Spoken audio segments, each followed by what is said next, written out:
Hey guys, now today I thought I'd just do a quick overview of a couple of applications on your iPad that are also available for the iPhone, which might be of assistance if, like me, you've been a lifelong sufferer of insomnia. Now, for as long as I can remember, I've been mainly a nighttime person. If I ever get a week off, normally it's, awake till 4 or 5 o'clock in the morning, no problem.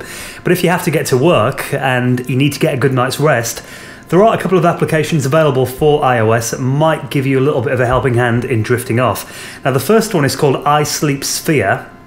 Now, they're all audio-based solutions, and this has actually got quite a few nice little white noise presets built into it. So, and you can mix them together using the Sphere as well, which is kind of cool. So, first of all, you can have some nighttime outdoor sounds. It's kind of nice here. You've also got a running waterfall. Hear waves as well. Kind of foresty wood sounds.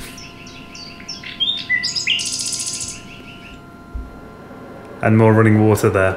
The good thing about iSleep Sphere is the ability to be able to combine them as well. So if you wanted, the crickets at night mixed with a distant tide coming in and out. And you can change the volume of them all individually here too. By tapping on the icons at the bottom, you can adjust the volume of the crickets, for example. Which is kind of nice, although for me, the main use for this application is the fact that it can also generate alpha wave emissions too. Now, alpha waves are what neuroscientists say that our brains naturally generate when we're trying to sleep. In the early phases of sleep, they are the signals that your brain will send out to help you drift off. Now, you can listen to them on here. It's quite a low rumbling sound that I'm hoping the microphone can pick up. It's kind of a really deep, low bass emission that it gives off, which can be really soothing, actually. I've been sleeping with this for probably the last couple of weeks, and I've noticed myself drifting off to sleep a lot quicker because of it. And also with iSleep Sphere, you can put them on a timer as well. If you don't want your iPad to be running all night and drain down the battery, you can set it, so it'll go off in 30 minutes. That's quite a cool little app, one that I've been playing with a bit recently. And I'm quite a big fan of white noise in the background as well when I'm trying to sleep. Sleeping in a totally quiet room to me is really difficult. So White Noise Pro is really good. And you can go from a selection of different white noises, like you could have the Amazon jungle, and it comes with a nice varied selection of them, of the beach. One of my favourite ones, which is probably quite bizarre, but I quite like the sound of a hairdryer. Heavy rain outside you could have. And you can also mix these together as well, like in Sleep Sphere.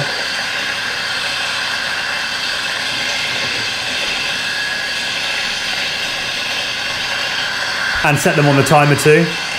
It's even got an alarm clock built into this one as well. So that's kind of a cool app.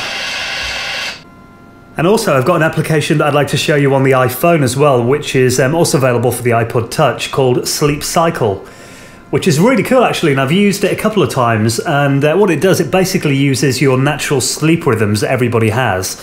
If you've done any research into it, they basically say that we sleep in 90-minute cycles, I believe, and you'll get the deepest part of your sleep in a certain point in that 90 minutes. There'll be a certain window when you can wake up and you won't feel really groggy. So what Sleep Cycle does is you need to place it, as shown in this image, on your mattress. And unfortunately, it requires that you keep your iPhone plugged in all night, otherwise it might drain your battery completely. So they advise that what you do is you plug it in, put it on your mattress, maybe underneath your pillow, and if you feel more comfortable, putting it into airplane mode so you're not sleeping near all the radiation and phone emissions all night. And then all you need to do is leave it on the bed, and then when you're sleeping, it will actually take note of what you're doing. So if you're in your deepest moment of sleep, that's when you're more likely to be lying completely still.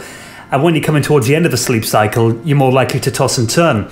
So it will use the iPhone's built-in accelerometer to basically monitor your movements in bed. And then when it thinks that you're coming to within 30 minutes of being at the end of one of your sleep cycles, it will wake you up. So what it asks you to do is set an alarm. So all you do is you let it know which time of day you'd like to be awake, and it will wake you up within half an hour of that specified time by monitoring your movements in bed. And then you can even go through and look at the different statistics that it will give you as well. And a couple of crashes here, unfortunately. It's the first time I've tried it on my iPhone 4. But it will monitor and it will show you a little kind of graph of your sleep patterns over the last couple of nights. So it is available on the iTunes store. I think this one's quite cheap as well. I think it was only around 79 pence or 99 cents if you wanted to give it a go. That's called Sleep Cycle, and a few little applications that might be of interest if you also suffer from insomnia.